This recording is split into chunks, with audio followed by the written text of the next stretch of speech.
Hello, everyone. Welcome to The Love of Learning with your host, Dr. Carl S. Moore, Vice President for Teaching and Learning here at Howard Community College. And I have the pleasure that Professor Higgins, Liz Higgins, is joining me today. And I'm not going to steal your thunder. Can you share with the audience who you are, what you teach here, what department? Just kind of tell us a little bit about yourself. Sure. Thank you so much for inviting me, first off. Oh, yes, most definitely. And I've been at HCC, this is my 10th year, hard to believe. And I am associate professor and coordinator of the dance program. So I started as an adjunct. I adjuncted for 1 year, and then a full-time line opened up.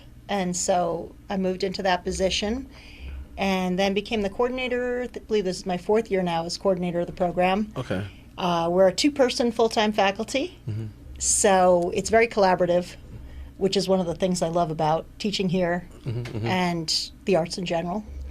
So my students are extremely diverse, meaning they come from different backgrounds, they're different ages, they have different skill levels when they come in the door. And one of the things we pride ourselves on in the program is that we meet them where they are, and somehow they all flourish at their own level, even if they're in the same studio, dancing together, or same classroom, learning together. And that's one of the greatest challenges I found as a teacher here, is how do you take all these different people from these different backgrounds, exactly, and maybe they've studied different styles of dance. Some people are just starting, and some people study for years, and find a way to bring them all together and really have fun. That's awesome. I was going to be cheesy and say in sync or in rhythm or something like that. That works too. Yeah, so that's awesome. So you say the program, right? So we can start there. So if I'm a student, this is folks maybe watching this, like maybe a high school student, maybe a guardian or a parent or something. So when you say the program, what is the dance program here? What does it entail in terms for those folks that don't know anything about HCC? Absolutely. I love talking about our program, so thank you. Yes, indeed. So it's, again, a very unique model in the sense that there is no audition to become a part of the program and take classes with us. Okay. Everybody is welcome. So we have non-majors, we have majors, folks who are very serious and want to pursue it as a career. We have people who danced earlier on in their lives and want to keep it going, or people who want to try it out for the first time. Okay. So the auditions only come in when we're talking about our performances or productions. Oh, so there's no audition to get in. You're in. Yeah. Okay. You want to be a dance major, you tell us. And then you have you're working on your associates in dance. Exactly. Okay. Yep. Okay, wonderful. Yeah. So we have several students who complete the dance major, many of whom have transferred to 4-year institutions successfully. They, consistently come back and tell us how well prepared they are, how surprised they are at how easy the transition is. Wonderful. Which, of course, we are very happy to hear that. And do they have to audition to transfer to another school? And they're well prepared for that, I'm assuming, right? So, okay. Yes, okay. It depends. Bachelor of Arts programs in dance don't necessarily require an audition, but they often have a scholarship audition. But then if they're going for a BFA program, like Towson or Peabody or other schools, we have a student who went up to Marymount Manhattan College, where I used to teach in New York City, and those programs require an entry audition just to get into the program. Oh, wonderful. So you have to get accepted to the college or university and get accepted to the dance program. Okay. Yeah. But if you're going to UMBC, for example, which a lot of our students have transferred there as well, there's just a scholarship audition to see if they can get any additional funding. Yeah.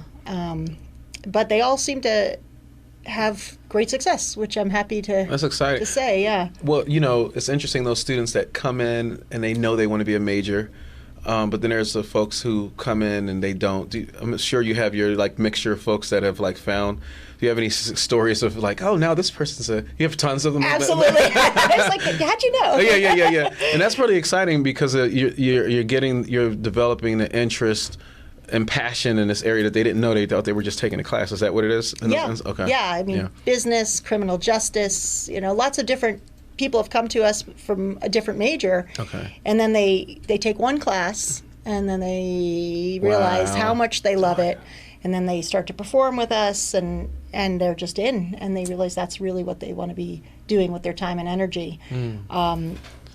It's not the easiest profession. I could imagine. It's not a linear path, like let's say law or medicine. Yeah, and it's like I do this and then I get this job. Absolutely. You Yeah. do your internship, Yeah, you do yeah. your residency, etc.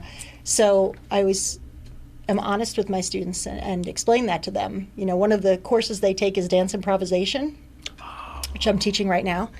And I repeatedly say that improvisation applies to all parts of your life, especially as an artist, because you have to create your own path and design your career in a way that Wow. sustains you both artistically, emotionally, and financially. So it's a lot of ways that improvisation kind of weaves into that Wow. pathway. Yeah.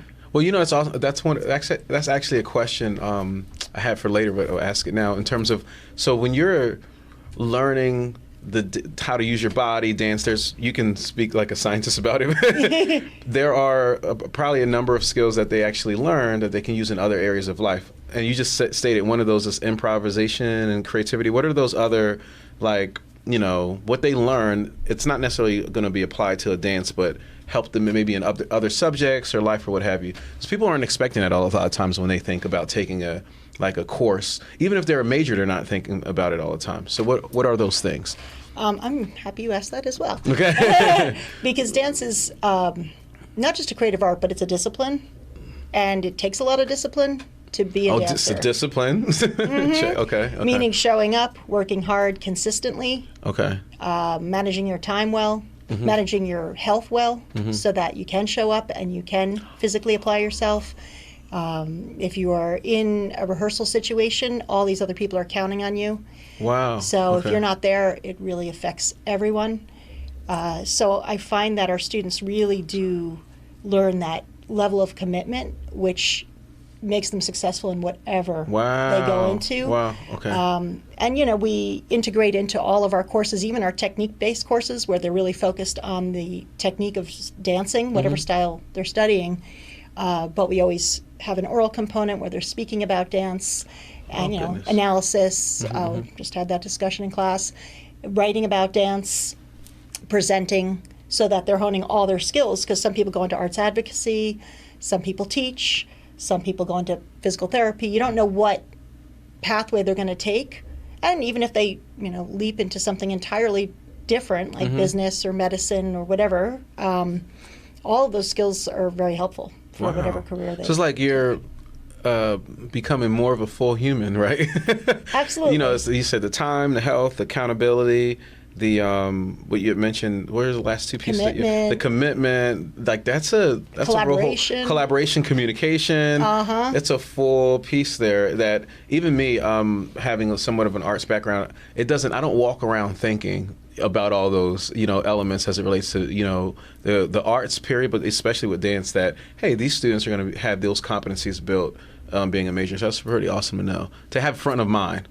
Is that a common, when students come into your program, is that a common understanding, or is it like most often they don't know, even for majors, like even for folks who are like interested from the beginning? Yeah, I think they don't necessarily expect that. I try to be very clear at the beginning, and I reiterate it as we go through the semester, how important it is not just to be able to dance, but to be able to speak about dance, to contextualize dance, to understand the historical background of what it is they're doing, the cultural context of what they're doing right now, and how it is affected by society and informing society. And we're not doing this in a void, in a silo where it's not. You're not just on moving your body around. No, it's if you want to simply do the physical practice, you can go to a studio.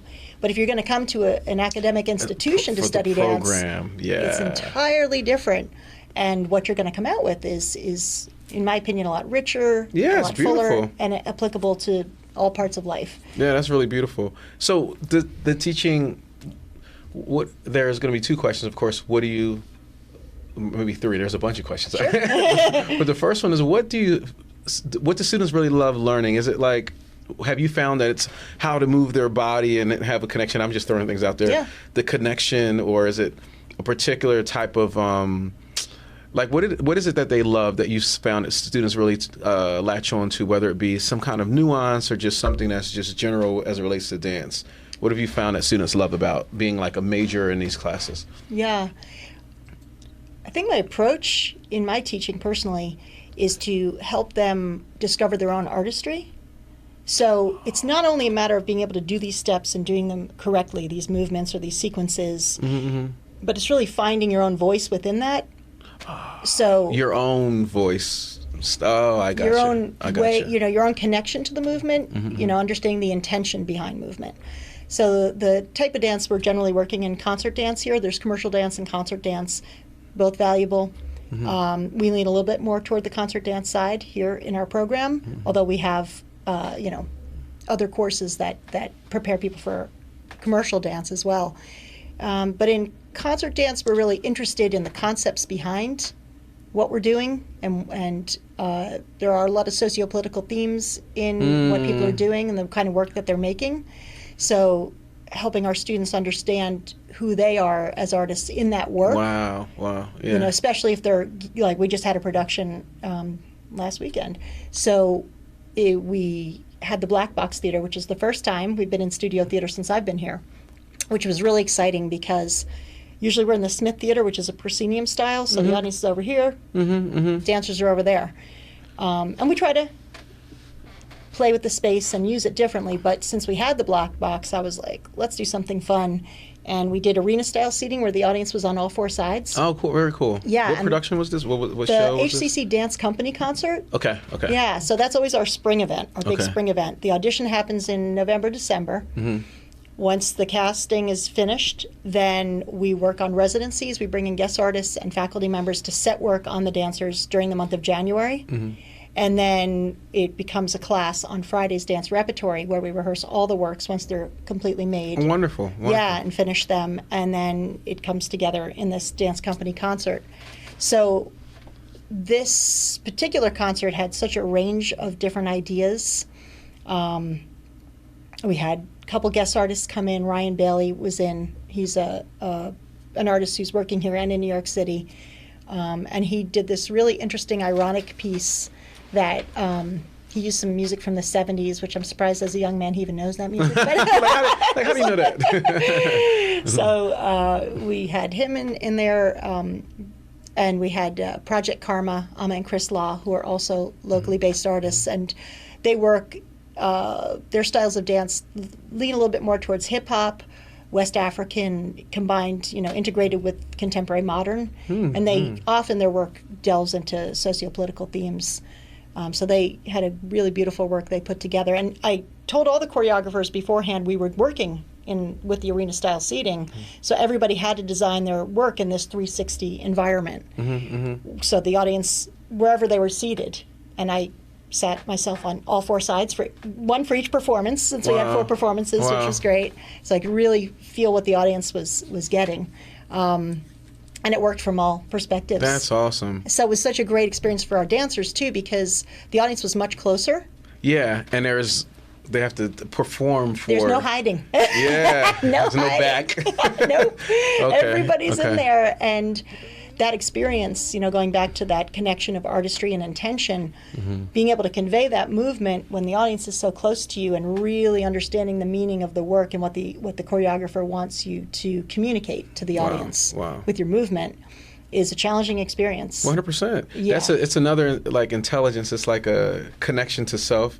And we don't always have the opportunity to really connect with ourselves. And it's that whole thing. It's like, it's a whole different literacy, right? So The EQ, right? The EQ, right? The emotional kind of, piece. Do you find that that kind of emotional intelligence, is that something that students really take well to, like really learning, like, or are they surprising where they're already super connected, or does it vary in terms of like that piece? Because it's a different muscle if you haven't used it. So how does that usually go for you? It varies. Okay. Sometimes our more mature students might have a little bit more life experience they bring into it. And then they would have had to really dig deep and I mean, we had a dancer who was in her 60s in this performance. We had two dancers who were in their mid to late 30s, and then the rest were in their 20s, and then some more traditional age, younger students as well.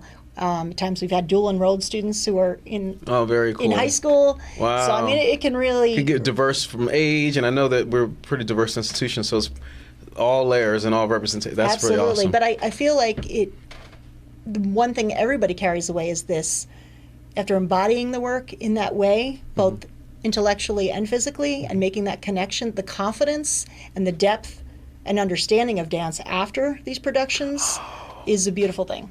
Right? This is our reflection week because the concert happened, then we went on break. So now we're having the in-class discussions. I'm getting the reflection papers. Yeah, but that's very rewarding for you. Oh, it is. Yeah. It is. Yeah. And I have students in class, for example, in my dance improvisation class, 3 of the students were in the concert, but 1 wasn't. So she got to hear their perspective from the inside, and they got to hear her perspective from the outside, where she was an observer, although she heard about the preparation, and we talked at length about what she was going to see. I always try to give the backstory, basically, because then people are more informed and can kind of relax into it, especially if they have to write a paper about it. Yeah, right. I want to make sure they're prepared. So it's really exciting. I mean, I feel like I learn from hearing their conversations and their analysis. Wow. I hear and see things that even as many times as I've seen these dances, and I'm coaching them and I'm mentoring them, and still, I was like, wow, I didn't think about that. Yeah, there's still things that are peeling back the layers of the onion, right? There's still all more. These connections that are happening, and so it's that's what keeps me interested. Is I always find these students bring it. You know what I mean? They consistently do that. That's kind of what I hear. You're providing them an opportunity to like bring out from within versus you're pouring something into them. Like that's kind of what I sense from what you're saying in terms of really helping them understand and connect, and then understand the like you were saying, whoever you said is it the writer or something that they're choreographer? The choreographer, they're connecting to that or the theme or what have you, and finding their connection to it, not your connection. Hey, do it like this. So that's pretty cool. And that's why when I teach my technique classes, I try to instill that right from the get-go. Like, I don't want you to do the movement like me. Right. Find your way of. Right. Okay. I will help you with your technique and your alignment and all those tools that you need to be able to do it. But then I want you to bring yourself into the movement. Wow. And find that quality and that artistry and that breath that makes it your own. That may be the first time in a person's life that they've, been coached on that. So that must be pretty amazing. You can go like 20 plus years without learning like who you are and your styles, especially at this level. So that's so if we focus on maybe just 2 things, one would be like teaching movement, like how to do a movement. What's your like instructional approach to that? Because that's different. It's not like the, a recall or remember or understand. It's like different. It's like bodily kinesthetic.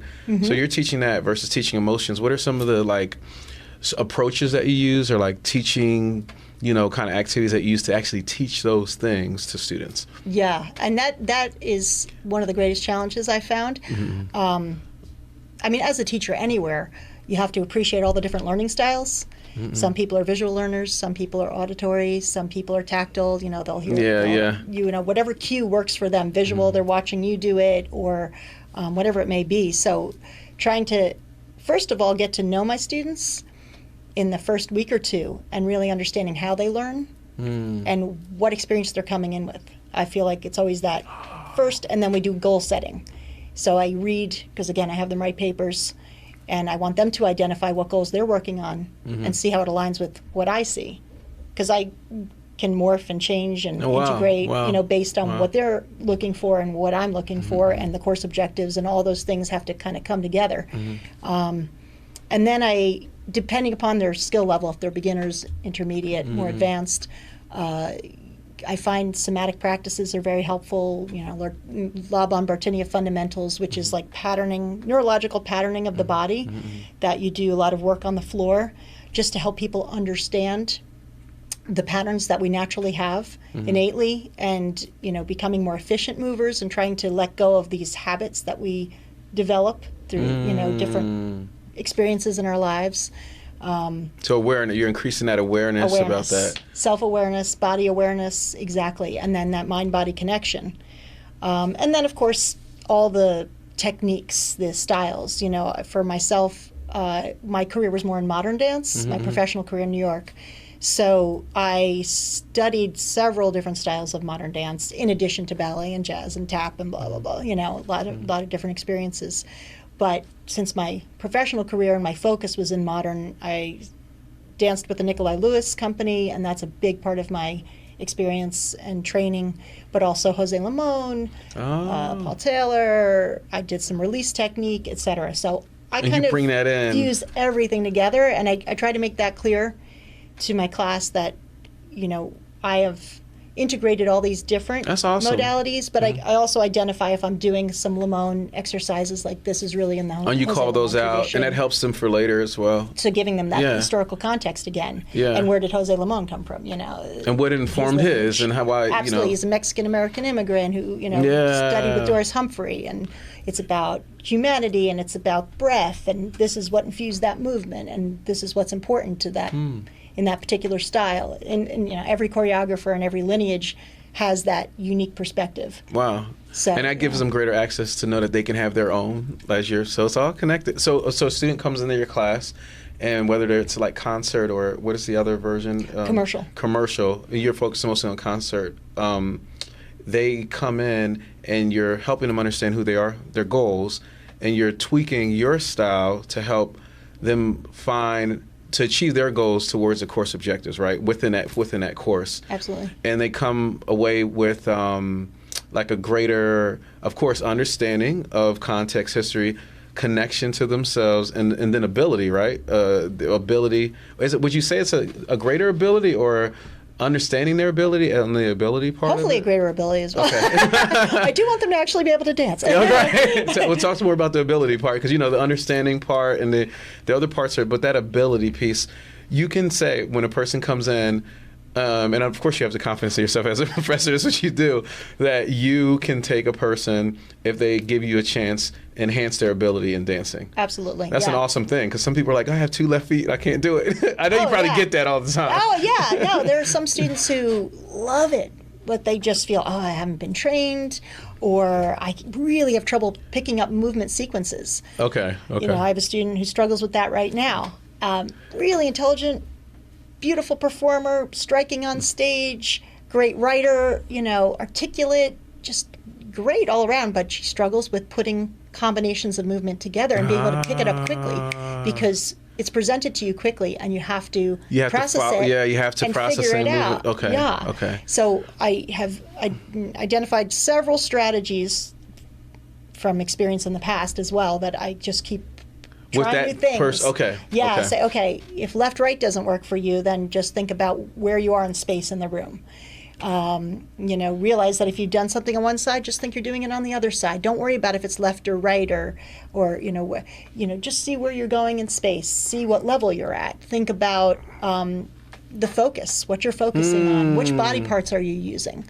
You know, if you look at the overall picture and you can analyze the movement, then it's not just like, oh my gosh, it's this series of overwhelming steps, and I can't even see what I'm looking at. Wow. And once they understand time, space, energy, and you break movement down into those components, it becomes yes. You may have to go deeper into the time, space, energy piece. So that's a consistent thread with the time, space, energy piece. Absolutely. So yeah. Tell us a little bit more about that, and how do you use that? You just described how you use it a little bit. No, but that's for me personally. Not all teachers, you know, approach movement from that perspective, but because of the lineage I come from, right? When I was in my undergrad, I went to Rutgers University, Mason Gross School of the Arts in New Jersey, and there was we had a lot of different techniques and styles and teachers, but there were a lot of Nikolai Lewis folks there at the time, Alwyn Nikolai and Murray Lewis, which comes out of the Hanya Holm lineage, which comes from Mary Wigman. She came over from Germany. Hanya Holm came with her, established a school here in the States. Alwyn Nikolai and Murray Lewis studied with her and established their own company and school of thought, etc. So I studied that technique in my undergrad, and then years later wound up dancing with the company in New York City and touring all over. Oh, very cool, which very was cool. Lovely, and performing in some beautiful places in I different bet. countries. Yeah, I can imagine. Yeah, yeah. And so their whole philosophy is this abstract kind of approach to movement in looking at the components of time, space, energy, shape, to express dance with motion, not emotion, was sort of their approach to dance. Not to say there weren't some pieces that were the motion that driven. is seen, right? Not just That the motion itself is expressing and communicating the action or the intention of the dance. So if you're really proficient in your use of time, right? So time, acceleration, deceleration, tempo, slow, medium, and fast, stillness, absence of movement.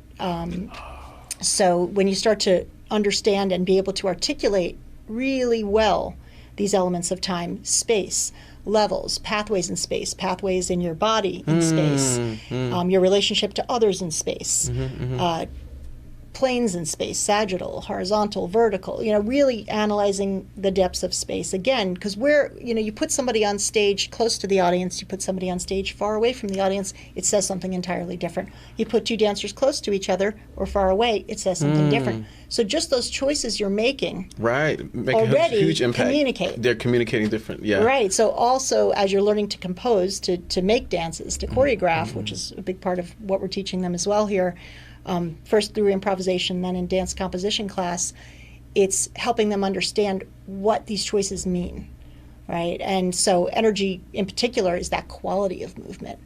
Is something strong and bound, or is it smooth and flowing, right? So you can do the same movement, but do it with a different energy, and it says something entirely in different space. It's like a little bit of also ingredients. Yeah. You can vary to a great degree. Exactly. You take, you always, if you're making a recipe, if you put more of this in, a little more, heavy on the spices. Space, a little a dosage of energy.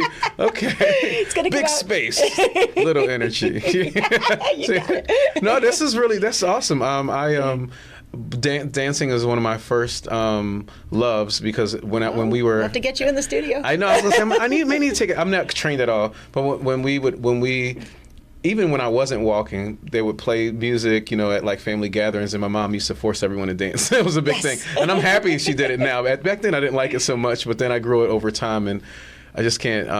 I can't control myself when I hear, some good sound vibration. So that's really, really cool. And we have had professors and staff, all different employees take dance classes with us. I have one right now, actually, in my dance class. Wow. Yes. Well, that's wonderful. And it's really great to hear more about the science, elements of it. Not that everything has to be a science, but just to expose folks to the multiple layers, the holistic elements. Because as you know, certain topics, people will think that they know more than others. Like, I know dance. Yeah. That's not for me. or I know it. I'm really good. It's like, no, you have no idea. Do you know time, space, and energy?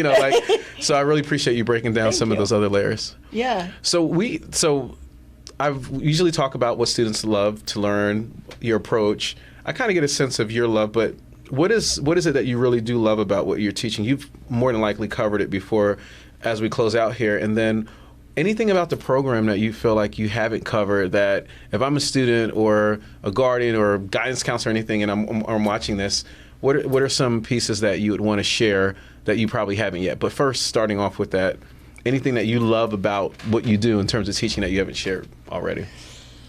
When I started teaching at HCC specifically, again, I found that challenge, the diversity of the students in one room was one of the greatest challenges I had to figure out. It was like a really difficult problem, that I was thinking about. Okay, how can I give material that is challenging to some, not overwhelming to others, build a community in the room where everybody feels safe experimenting and taking risks. And that community changes each time you teach the same course. New people in the room, that energy shifts. Okay. And as hard as it is, it's also really exciting and rewarding when you get it right,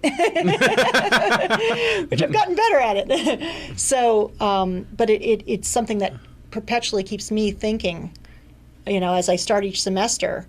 I know my material, I'm prepared, but I know. It's an adventure. Right? It's an adventure every time. It's like super vulnerability. You're like, okay, let me just go into this not having any idea. You have to really be open, right? Oh, yes. Okay. You have to be open, and you have to also be willing to pivot, because when you can read the room and see when it's not working and say, okay, this is not working for this group of people. It may have worked really well last semester, but it's not working right now. So what am I going to do? Or maybe you have one student who's just not engaged, and you can't get them on board. So you just keep thinking, okay, is it something I'm saying? Is it the energy that's in the room? Is it that, is it a lack of confidence on their part? Is it what's going on that this student can't feel comfortable learning in this space? So that is a great challenge, especially if it's just one person on the outside, because it's working for this group. So you don't want to change the dynamic here. You're doing something right. Right, but you also don't want to leave anybody out. Yeah, so that can be even more challenging than if the whole room isn't working and you just throw it out and start over a new approach. Yeah. Wow. So I'd say that's something that continually challenges me as a teacher here. I love when I'm able to build that community, and when I see the entire group rising up, even though they might have come in with different levels of expertise, but it's more to me about the progress. We grade a lot based on technical progress, which can be somewhat individualized, because it's like, are you relative to you? Relative to you, exactly. And we all have different strengths. So somebody might be stronger in this area, but somebody else is really strong over here. Yeah. So not having one baseline that, there are a lot of programs, and I've taught in other programs, where there is an aesthetic and there's a framework, and they want everybody to fit into that framework and everybody to look the same doing the movement and to kind of come across in a certain way. And I prefer not having that agenda. And I appreciate the space I'm given here to have more of an open aesthetic 100%. That allows individuals to come in and find themselves and flourish in their own way. Yeah, that's the gift that keeps giving right there. Absolutely. Yeah. And then, like you were saying, can this apply when they're the best versions of themselves? They can succeed wherever they go because they have that confidence and they have that understanding. And then if it's a little bit more rote and people are, I hate to use, like in the box kind of idea, they might not be able to find their own path and have that flexibility to fit into whatever new environment they go to from their educational perspective. They'll be more prescriptive, about, so that's one of the things I really love about teaching here. And about the students, because they're so diverse, it wouldn't work. To try to put them in a box. It's just not going to work. It's perfect that we have the loose with a more adaptable, kind of style and approach. And of course because you could have tried maybe, and it could have been a whole different story. But it's great that your style, approach, and experience really lends itself to the environment. It all really goes together well. So, I found it was a good fit for me too. Because I had taught it in a conservatory style program. Oh, okay. And I was successful. It was going well, but I wasn't feeling like myself. I wasn't feeling like it was a good fit for me. Yeah. So this is, for me, a better fit as well. Awesome. I appreciate the diversity and the inclusivity of the environment. Yeah. Well, that's awesome. And then I turn to the camera and say, and you will too. This is my moment. Come dance with us. Well, Professor Higgins, is really great speaking with you today. And this show is to highlight our awesome, faculty members and our awesome programs, because you can't read any of that, right, online or in the book. So I appreciate you bringing it to life. And we really appreciate you joining us today for the Love of Learning, and we'll see you next time. And we may have to do a part 2 or something. I don't know, because there's so much more to dig into. But thank you all, and have a great day or evening.